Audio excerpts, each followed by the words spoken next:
Sri C.A. Venugopal Govind, President of this function, Sri Ramankuti, Professor Amban Vijaykumar, Mr. C.A. Chandrayaan, Srimati Meena Viswanathan, and many other distinguished people who have been assembled here, the principals, former principals, students, and the entire comments community. My greetings to you all on this occasion of this opportunity for me to speak about India's space missions. I'm really thankful to have said all those nice things about me. But before I talk about me, I think it's important to talk about ISRO. I think I am only a representative of ISRO, the community of space scientists in this country who have been working very tirelessly to raise the bar of excellence the last so many years. And it is a teamwork of our family, along with many other stakeholders in this ISRO, the industries, the startups, the academia who have been part of this journey, made all this success happen in the last 60 years. And also inspiring leadership from many people, starting from Sarabhai, Buan, and many others. Not just the chairman, but also many other leaders.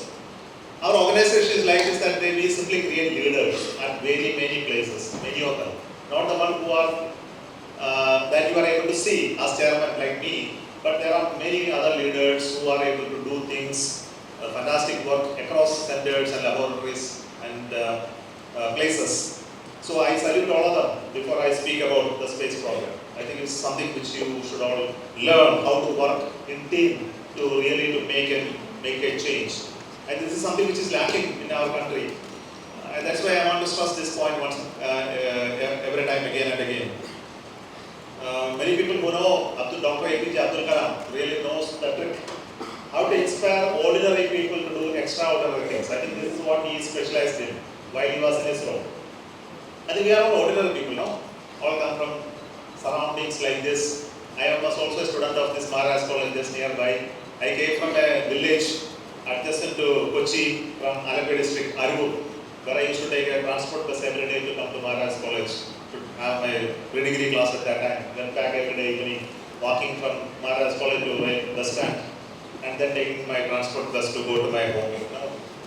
Just an ordinary person. I got an opportunity to become an engineer, to serve this great organization and become chairman. How is it possible in this country? It is possible for each one of you to dream like that. Not to become a chairman, but to do much greater things. I think it is also possible for each one of you. Because our country is so rich in its knowledge and skill and culture, as already been told by Sri Govind, that we must be inspired by what you have been, and it is important for us to recreate it for the future. I think this is something that we must all be very proud of, and I am very proud of what we achieved in space in the last so many years, which I want to showcase a little bit of to you, and also to unveil the vision that we have set for ourselves next 25 years, what we really want to do in space. But it is not space alone that we want to work. We want to work in so many areas as a nation. I think for us, it's just not space technology that is important. It is more important is the nation. And why I say this is because by creating examples, people start believing in ourselves. What happened to us is that we lost our self-faith or trust in ourselves, in our own capabilities, in our own strength. I think this is something that needs to be brought back. And each one of you can play the role. Each one of you should play the role in recreating that lost strength. And with that we can come back. For what? Again you will ask, to come back to what? To create a vibrant life in this country. This nation, as an Indian nation, should be very powerful technologically, economically, and in your possibility of living a high standard of life. I think this is what we aspire. For that we have created some examples. Many sectors have created examples. Space is only one of them. And it requires young people who for the next 25 years you are going to lead that role. You are going to be the leadership for the future. Sometimes you will become professors, sometimes you will become institution builders. You will become leaders in many sectors, political, technological, educational, any domain you talk about, some of you will become. For that we need inspired people. That's why I am coming here to speak to you. Okay, so shall I begin? At the end I want to give you some time for asking questions. So we will be ready with the questions when I presentation is nothing but pictures. There is no much of text to read from this. Okay? So, if you give me an opportunity to move slides through. Okay. If I talk about this, talk of what we did. I talked about ISRO, but if you really look at the statistics, they have done 200 missions, launching rockets, building satellites and putting in orbits. If you count them in this many numbers. But the most interesting thing for me is to look at the satellites we launched for other countries. 431 satellites of other nations, 34 different nations we have launched using our own rockets. Is it a small number? Definitely not a small number. Why I say this is important is when we started launching our small sounding rockets from Turba, at that time Americans were already on the moon. And we are going to launch American satellites, European satellite. The next launch of PSLV is with the European satellite. European Space Agency satellite has just come yesterday morning to Sri Lanka and we are going to launch them. And we are into commercial launches of other countries' satellites. It's a really great thing to happen. People have faith in our own rockets that we can put them in space. It's a great thing for me. And there are many other things we did. I am not going to explain. I think many of you can read about it. Internet is all available to you, know. Speaking to you or the young generation of people, all the story is not really wanted. But I want to stress you only these points that we were now trusted by many other space agencies. We are shoulder to shoulder with others. Other agencies like NASA or European Space Agency or many others, they look at it with great awe. How you are able to do this in this kind of nation? When you come to this nation and look at around us, you see chaos, you find not so clean cities, you see, you call it a mighty chaos, in which, in between this, you are able to do these fantastic things. No? That's why people are surprised.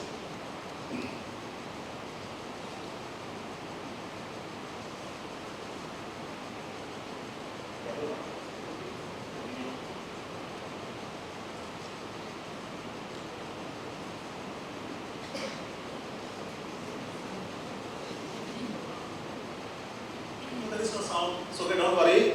The sound is what I am only going to give the sound. No, rocket sound is not there. But if you want to hear the sound of this rocket, you must all come to Sri Lanka. You know where it is? It is near Chennai. From Chennai, it's 100 kilometers away. There is a beautiful island, and its island we have the launch station. And you must all come one day and watch this. How we build rockets and see the rockets fly. Are you ready? And I am inviting you for seeing the launches, because for every launch we have a huge gallery. 5,000 to 10,000 people can sit there and watch the launch. You can go very near to the rocket during launch, but you can sit there and hear the rocket. The sound will come to you, it will hit your chest, you will feel the thumping feeling, you will see it rising majestically. If it is a good daylight launch. If it is a night launch, it will still be beautiful. So come there and experience the launch and see the trail of the flume that goes. No? It's a very beautiful sight. And this sight will inspire you to aspire more. I think that's what I want you to see from this launch. And going closer and seeing the rocket, it's again another mesmerizing feeling. Though it looks such a tiny rocket, now really it is huge. The rocket which is launched, it will one into another, it will be bigger than this auditorium. The base itself will be bigger than this. It weighs 640 tons to put just 4 tons in orbit. So it's a mighty rocket, and I was fortunate enough to be part of this project and become the first project director of building it. And really I'm very proud of showing this video.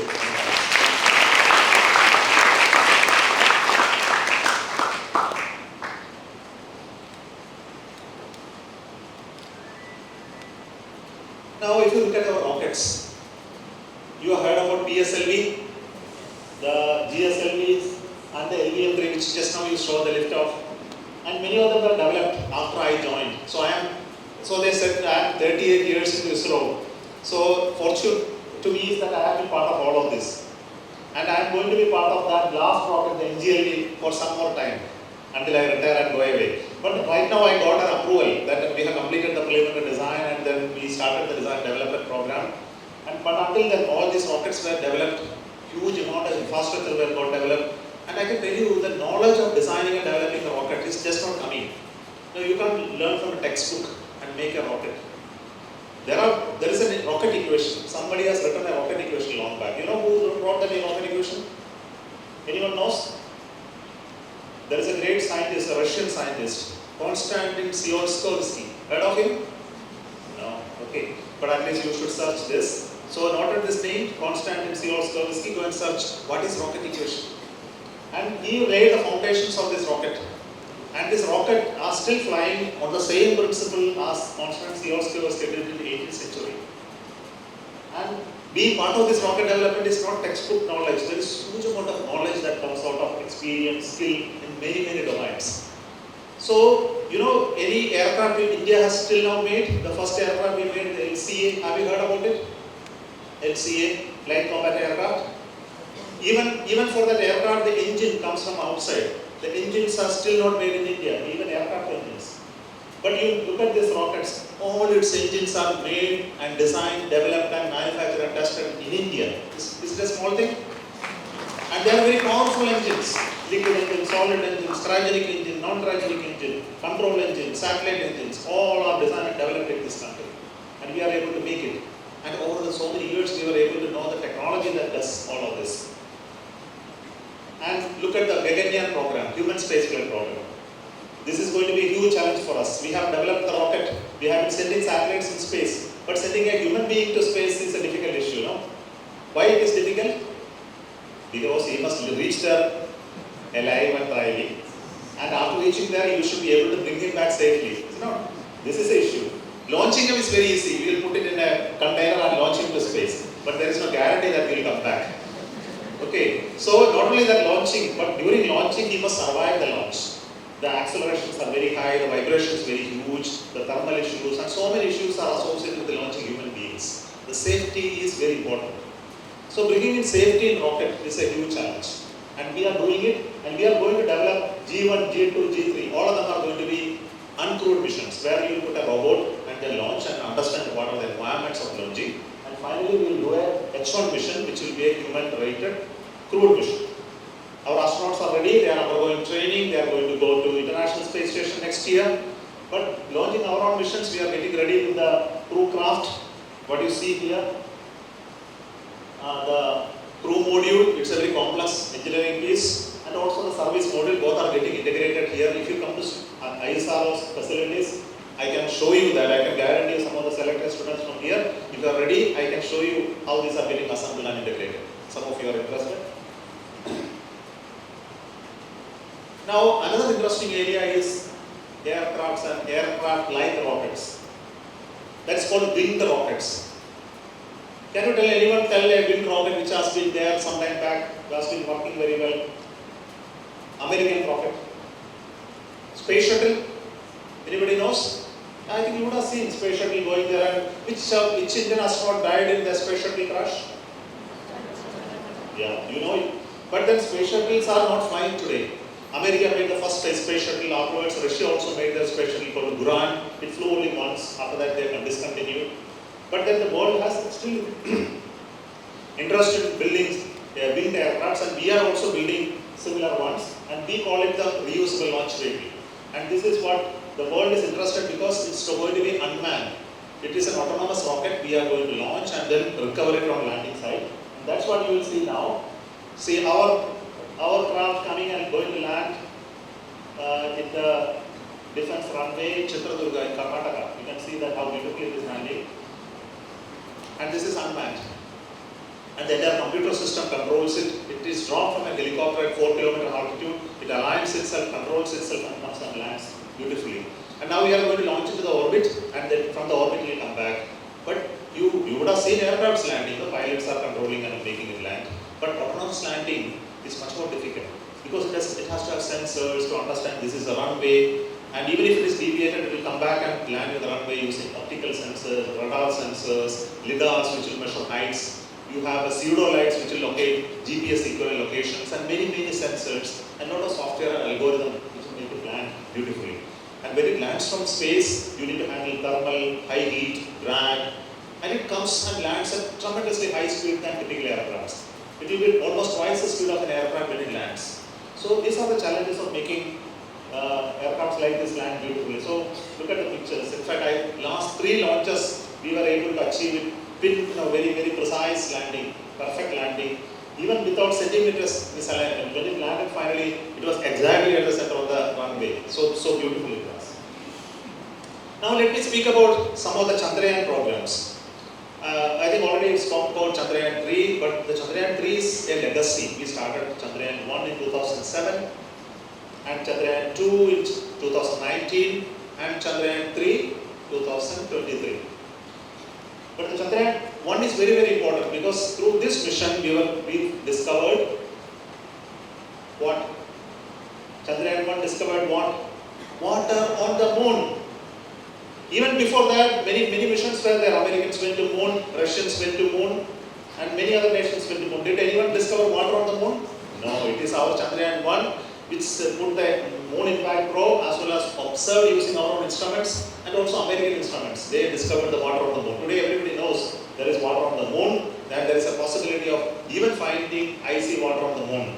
So that's why it's important. And Chandrayaan 2 is very important because, okay, before that, let me see you Chandrayaan 3 landing. This view, many of you would have actually seen and witnessed Prime Minister looking at the landing and all of us clapping hands when it landed perfectly. So it was such a proud moment for all of us to watch this and then get inspired by Prime Minister. Even after this landing, on this day he was at South Africa, and straight from there he came to Bangalore and congratulated each one of us on the next day. So it was such a proud moment for all of us. But no, I am telling you this about the Chandrayaan 1. Chandrayaan 1 was launched using a PSLV. At that time, the bigger rocket was not available. So we designed the Chandrayaan 1 as a small satellite, put it in the orbit of the moon, and the mapping shows the presence of water on the moon. Our imaging showed that everywhere there is presence of water on the moon. It's such a fantastic finding. And even the mission that we achieved from traveling to Earth to moon was again very unique. Slowly rising its orbit and finally being captured by moon and then entering into the moon orbit. And we could do it with even a rocket like PSLV which has a hardly 1.5 ton payload capability. No one in the world would have ever done such a mission. That's why we were able to do it at extremely low cost. The innovative approach to make the satellite move from Earth orbit up to the moon. I think this is very unique. You understand these are all mathematical techniques, how to move from an object from the moon, Earth to moon. The computation is very complex. I think we were able to do it very precisely and achieve it. And you know, the Chandrayaan 2, I was very much there, part of this mission. The rocket which we made, and it was getting ready for the first operational mission. And when this was getting ready, we offered it for the Chandrayaan 2. And Chandrayaan 2 was similar to Chandrayaan 3, but it didn't achieve the soft landing. But the beautiful part of it is the orbiter, which is still functioning on the moon. It produces the best images of moon ever since the moon, the people started traveling to moon. We have high resolution images. Every 25 centimeter space on the moon can be very clearly seen in our images. Today our images, Indian Chandrayaan 2 images are much sought after by the world. Even the Americans use it, Russians use it, the Japanese use it for their moon mission. And we are the one who supplies all the images to them, and they plan their trajectory based on our images. Is it not a proud thing for us? Of course, Chandrayaan 3 is well known, and I like the Chandrayaan 3 not because it made the soft landing. The rover came out and traveled almost 100 meters on the moon, and it did a lot of experiments. We had experiments on the lander, the Vikram lander and the Pragyan rover. The Pragyan rover had experiments to do studies on mineralogy. It has a laser light, it will ablate the materials and take a spectroscopy of the material, and it can study what all elements it is consisting of. It also has an alpha particle emitter supplied by our atomic energy, and it is used to create alpha emission and then again create a similar spectroscopy of that to find out material. So in such a tiny volume of 27 kilogram, we were able to put these instruments. It's autonomous rover, power generation, computer control, communication, everything, and it will travel beautifully without falling into any of the gorges on the surface of the moon. It was almost able to fall into one pit which was there. Luckily, we were able to find out using the cameras. And it also produced that beautiful image of Chandrayaan 3 sitting on the surface of the moon. And there are many more images, but this is the one which has become very iconic. Everybody looks at this image. It is a black and white image. Because we put only black and white camera, because it was such a small, tiny thing, and we couldn't put a color camera because the data limitation. From moon to Earth, we cannot bring very heavy data, so we have to put very minimal capability. So, and this is very interesting. All the 5 experiments on Chandrayaan 3 worked beautifully. I think this has been the most successful mission, but it lasted only 14 days. In 14 days, we had to close down. The Chandrayaan III was made to sleep, and we didn't wake up after the 14 days because day and night, as you know, on moon, only 14 days are days and another 14 days are nights. So after the night, it went into a deep freeze and it didn't wake up. We are hoping that it will wake up, but it didn't happen. But then in the future, when you do future missions, we will make sure that there are methods by which we can wake up.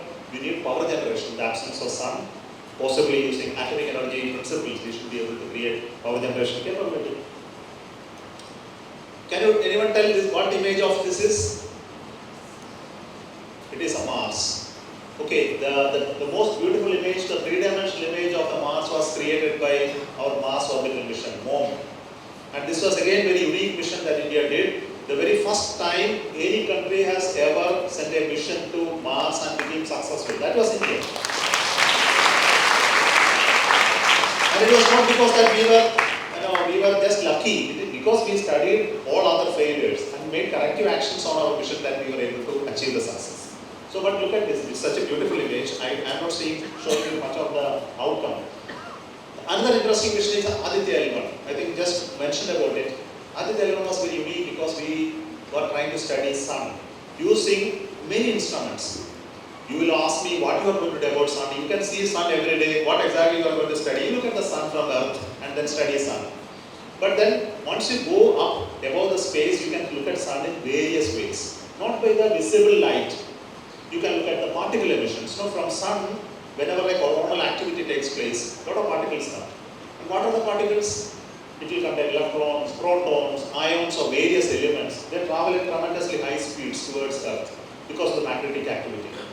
And these particles also create emissions in X-ray, hard X-ray, soft X-ray. It also gives out ultraviolet radiations. It gives magnetic activity around the surface. So we put 7 instruments in Aditya L1, looking at the coronal emissions, looking at the particle emissions, looking at the magnetic activity, looking at the X-ray and ultraviolet activity, and you can take all these images together and understand the connection between coronal mass ejection and the, we call it space weather, what happens on Earth back home because of all this effect.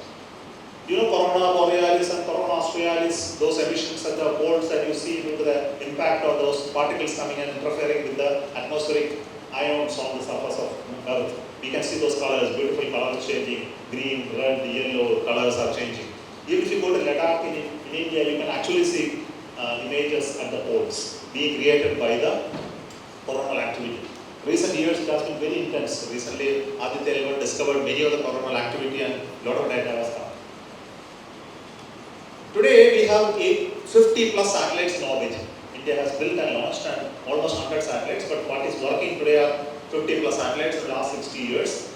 And it contains communication satellites. All your communication needs like the television broadcasting, the video services, the VSAT connectivity, internet services, backhaul. Your mobile services has a backend support using satellites. All these are communication satellites. We have Earth observation satellites, we have navigation satellites and science satellites. And this just 50 only. India needs 500. We have only 50 satellites. We need to build more. And this is very important for us. So let me speak about some of the important satellites that are coming up. The NISA satellite, NASA, ISRO, synthetic upper camera. But sorry for the poor quality of the image. But the actual image it will send from space will be really fantastic. You know, this is one of the biggest satellites that we are ever building. It is currently at Bangalore. NASA people are working with us from Jet Propulsion Laboratory. And they are building one part of the payload. Another part of the payload is going to be built by Indian scientists. It's a radar imaging satellite, not a, you know, radar can see you people. Radar is not like a camera. Radar is a signal which will be sent, you collect the signal back, and you can actually form an image using mathematics, complex mathematics.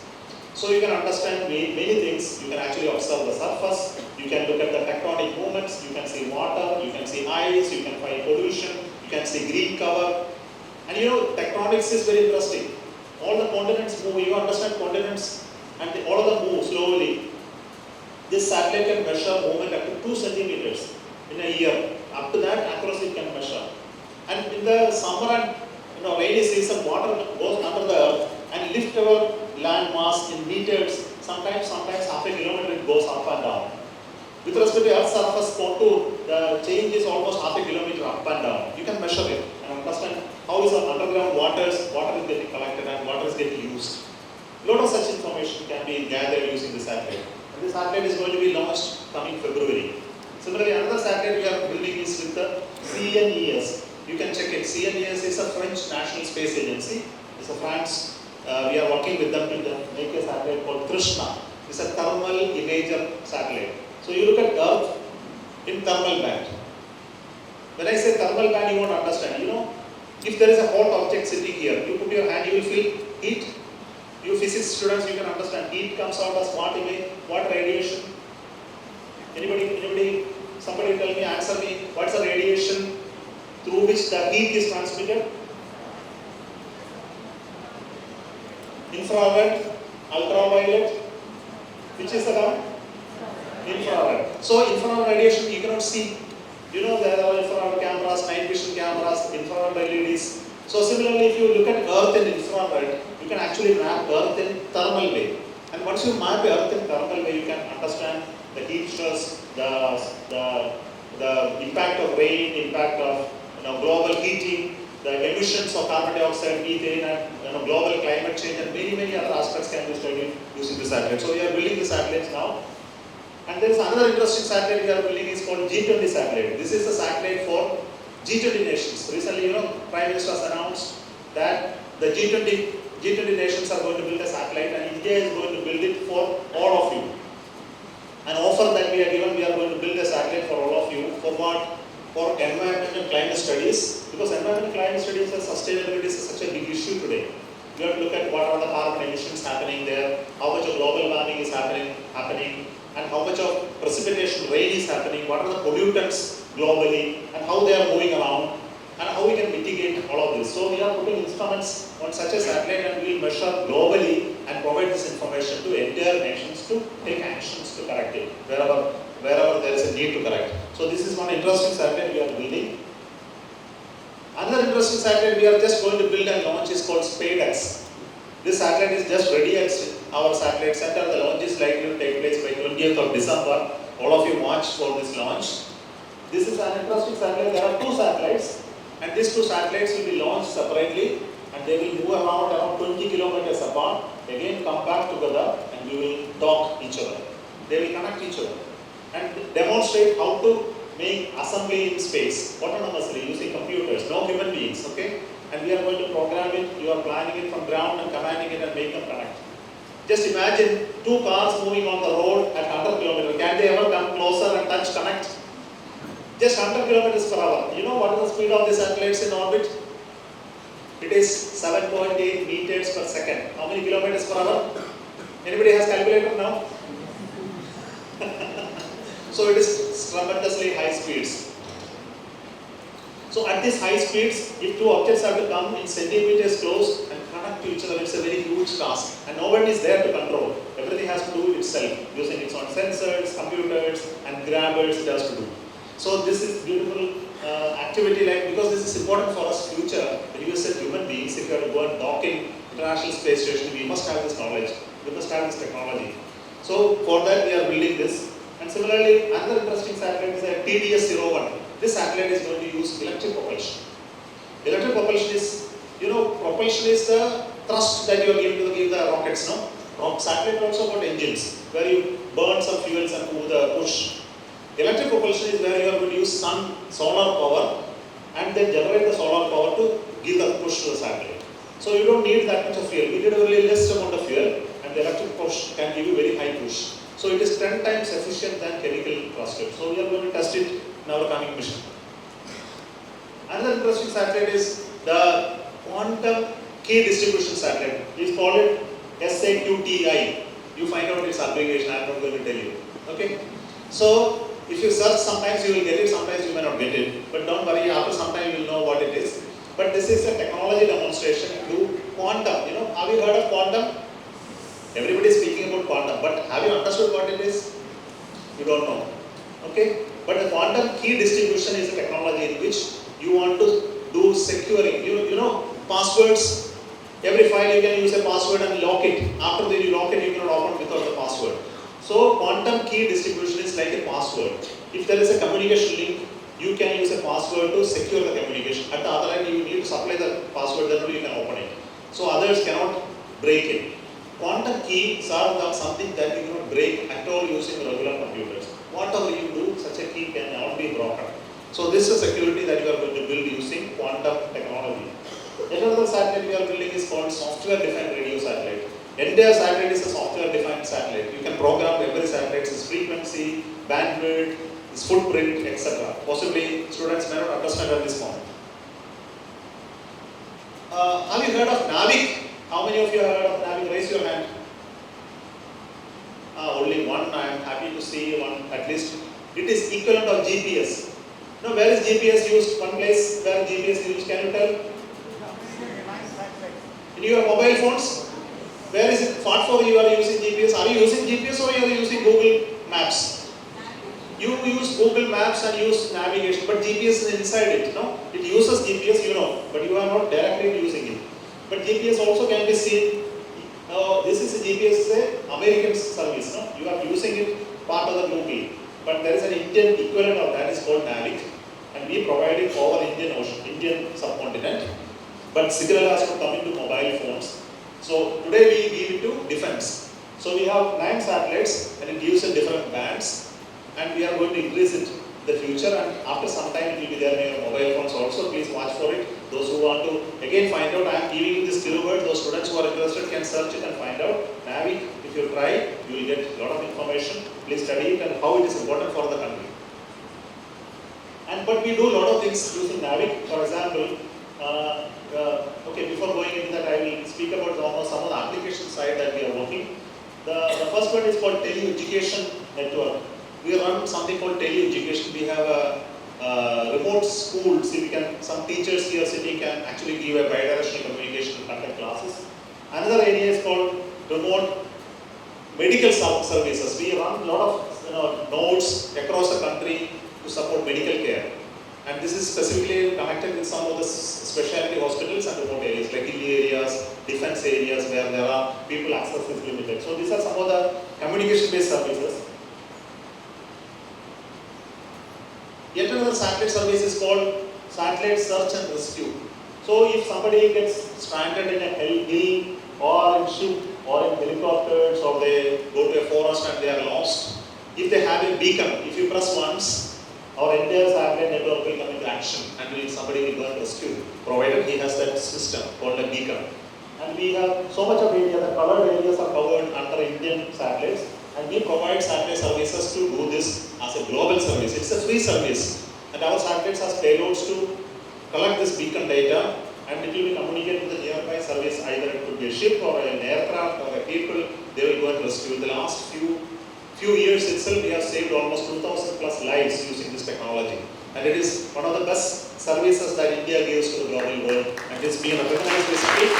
We got an award also as a part of our service that we are doing. Of course, all of you know about this part of it. Whenever there is a cyclone comes, you can see this in our newspapers, you will see in your TV. You know where from this image comes? This image comes from a satellite called INSAT.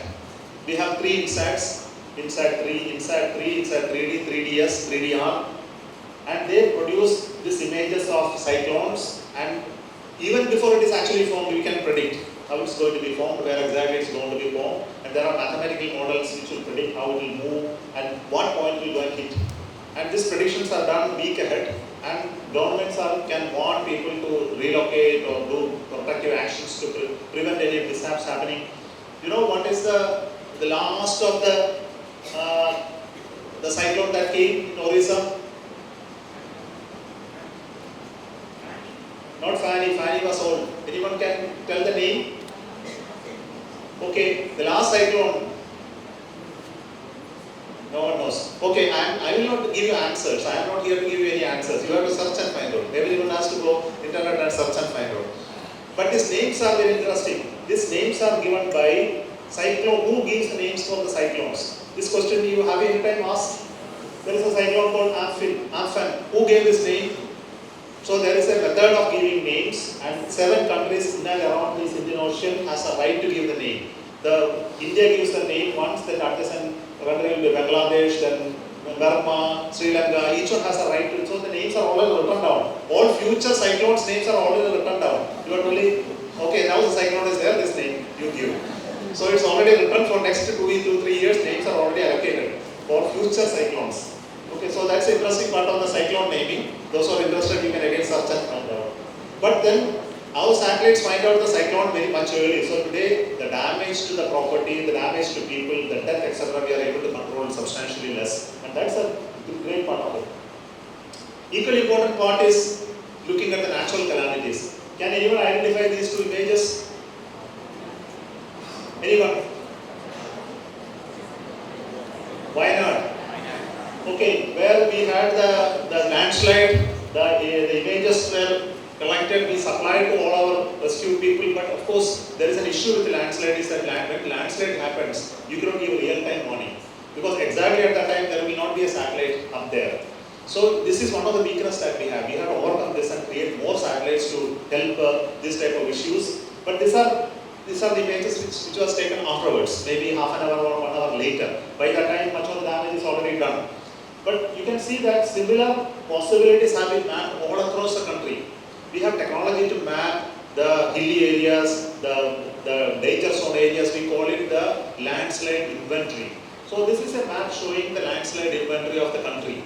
Every state is providing this information, which are the locations where you should be very careful. And we should continuously monitor, especially when you have heavy rains and such situations, these areas must be under surveillance. So this is one of the important capability of satellite. We can actually estimate how much damage is done. The recovery and reconstruction activities can be handled very effectively with the satellite data. So I also want you to search this word called Buan. What is the meaning of Buan? Buanam. But then there is a site called buan.nrc.gov.in. If you search this, you will get a beautiful website called Buan. And this Buan is a website that we have created and put every data corresponding to this country, India, into that website. It could be all the satellite images that has been collected in so many years is already archived and available. It's not only satellite data that we have. We have huge amount of data about infrastructure that we have created, road network we have created, dams, even the village level information, like all the telephone exchanges, all the post offices of this country, every heritage sites of this nation, every island of this country. You know how many islands India has got? Anyone can tell?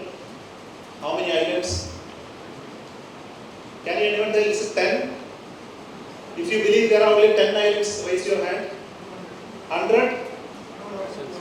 1000? Very good. I think we have thousands of islands. You have a Lakshadweep, that doesn't mean that there are lack of islands there. We have thousands of islands. So all the islands are mapped and available as information in this. Not only this, that you have huge amount of information on agriculture, water resources, our networks of infrastructure that we are creating every day. Even the Manrega, every day they build a little bit of roads or some canals or everything. Even that is geo-tagged and information available in this website. So it is useful for people to do planning of their village or even to plan the network of activities, the infrastructure building, new networks of like piping or power networks, everything is used by this information. So please search and find out, but it's not available to everyone free. Those who access it free will have a limited information, but if you register and become a member of user community, you will get huge amount of information about India. This is equivalent of Google Earth. You know, anyone of you has used Google Earth? And similar to Google Earth, it is specific to Indian web portal that is created out of our Indian satellite data. Similarly, we supply huge amount of information to the climate and weather prediction community. You know, in India, the climate and weather prediction is done by one organization called IMD. They are authorized to do the modeling, prediction, and telling you, okay, today there will be rain here, and today there will be drought here. This is the temperature profile. Today wind will be this much. But for all of that, there is a huge amount of data required. Who gives this data? Our satellites gives this data. And also there are land-based data also. So land-based data plus satellite data together, they make a computer model, and this computer model is run in Delhi, in their supercomputer center. And the output of that is given as the climate and weather model for this nation. Of course, you would have noted that earlier in some maybe 20 years, when the weather people predicts Today it is not like that. When you predict rain is going to happen, it is really going to happen. So the possibility of the accuracy of the prediction has improved. But of course, for a country like India, this accuracy will be an issue because we are a tropical nation and tropical prediction capabilities are actually not up to the mark as in the other part of the non-tropical areas. So there is a challenge of modeling and predicting here, but weather prediction has improved dramatically because computational capability, modeling capability has tremendously. This is one interesting area. Those who are interested in physics, mathematics, computation, this area is hugely very good domain. You can study how to computationally model the weather, modeling of earth, modeling of climate, modeling of sea, modeling of the entire ocean system. It's a really mathematically very interesting topic. Let me tell you a little bit about the future. I think all of you would have noted that we have created a future roadmap for India, the Space Vision 2047. We have said that we will have an Indian landing on the moon by 2040. 2040 is not far away. I think all of you will see to it that we will watch this landing one day. But before that, we need to have many things. We want to create a space station called Chandrayaan III station by 2035. We want to have many Chandrayaan missions. We want to create a new rocket, much more massive and mighty than the current rocket, so as to take the human beings to space. So this vision has been recently announced by Prime Minister. It's not only announced, we also granted us some money. The approval for the projects have already been done. The budget today has been granted is almost 30,000 crores has been granted to us, and we are asked to do this work in next 5 years to build the rocket, the Chandrayaan III station first part, and Chandrayaan future component. So it will look like this. We have a 5-module Chandrayaan III station, and the first launch of this crew module will take place in 26 with the human beings, and the first module of the Chandrayaan III station we want to launch it by 2028. The work of is already started in ISRO. Chandrayaan again, what I said is Chandrayaan 4, 5, 6, 7, 8 will all happen maybe much later. But today we have an approval for Chandrayaan 4. And the Chandrayaan 4 will take the Chandrayaan to the surface of the moon. It will land softly. It will collect samples from there, put it in another craft, go to the orbit of the moon, dock it there, and come back to Earth and bring it back, the sample back to us. So we want to learn the trick of how to go to the moon and come back. The entire algorithm, the entire software, entire control, how to do all of this. We need to learn ourselves before we send the human being. So we are doing it robotically first. So we are developing this Chandrayaan 4 and we want to launch it by 2028. And also launch the next mission called Chandrayaan 5, where we will be sending a bigger rover, which will be almost 10 times bigger than the Pragyan. And we will take it in a lander and launch it along with a collaborative arrangement with Japan. So we are joining with Japan, the JAXA space agency, and trying to do such a mission called Chandrayaan 5. This also waiting for approval of the government. Only the first part is already approved. You can compare the size of Chandrayaan 3 there. It will be much bigger. But the most interesting story I want to tell you, young people, is that the space is not just this type of big vision, but also the participation from industries and startups have increased last few years. In the last years itself, we have 250 plus startup companies in space sector. Young people like those who are just out of college have started companies in space, either in data products, in developing new technologies, and we are helping all of them to come up in this level through financial support. We give technological support. We allow them to come to ISRO and work with us. And young people can actually now come to ISRO and work on your idea. And we will help you with how to scale up. And there is enough of money available in the ecosystem to help you if you have a beautiful idea. And I can tell you from those who work with me in ISRO, some of the young engineers have resigned and started companies, and some of them own. The companies have asked me 500 crore run companies. In the last few years, about 4 or 5 years, they have scaled up to that level. So it's a great opportunity today to work in startup companies. And our interest today is to scale up and allow companies to grow and scale up this economy. And this is very important. Now, all of you cannot come and join ISRO, or all of you cannot aspire to become astronaut. But at least you can aspire to become an owner of a space company. Is it not? That is much more interesting. Then you can do whatever you want to do. Okay. But then another interesting thing that we do in ISRO is to reduce the import content. When we started the space program, huge amount of items were imported. But I can tell you that in the last so many years, we were able to reduce the import content to almost 8% of the value of the rocket. Today the rockets are made in India using Indian material, Indian skill with Indian companies. It's a great achievement. And many of those companies will about 8-10% of the material, they are nothing but electronic parts and products which are anyway not made in India. And this is also our interest to see that in the next few years we create a capability to build it in India. But this is a great journey of bringing down the import content of our material substantially. And if you really want that from the Bharata, this is very, very important. And another important thing is the technology available in ISRO is actually available to each one of you. If you really want to convert some of these ideas that we created into industrial products and businesses, we have been working in so many areas, and technology transfer has been happening to industries. Almost 400 and old technologies we have transferred, and we will be transferring more of them. It will include software, hardware. I have only shown some examples like the lithium-ion cells that we use in mobile phones, similar technology. All the spacecrafts and rockets use lithium cells of ISRO. We are building all the batteries within our labs and we are using in our satellites. Can you believe it? We don't buy a single battery from outside. We do it in-house, and we have recently transferred the technology to a company called DHGL, and they are building now and giving it to us. Now we started buying it last year onwards. Otherwise we were doing it ourselves. So over the years, many technologies we have transferred. Even a satellite we have transferred. A full technology for satellite is also transferred to private industry, and they are building it now. And even softwares we have started transferring. So it's an interesting time for us in ISRO, working with private companies, young people who are interested to work in startups, and companies who, and also academic institutions and collaborative mode. They are all happening now.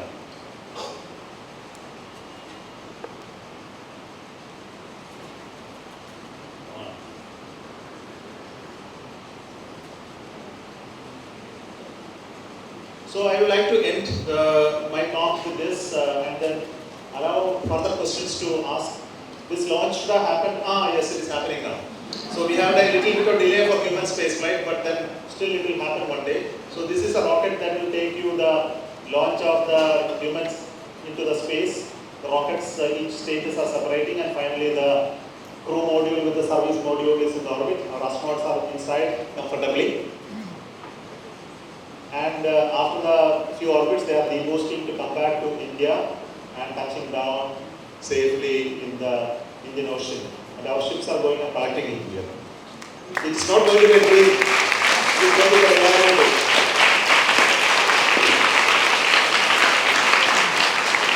What is really is not very hard to make that into a reality. Whatever you saw animation, each of those parts are actually getting ready.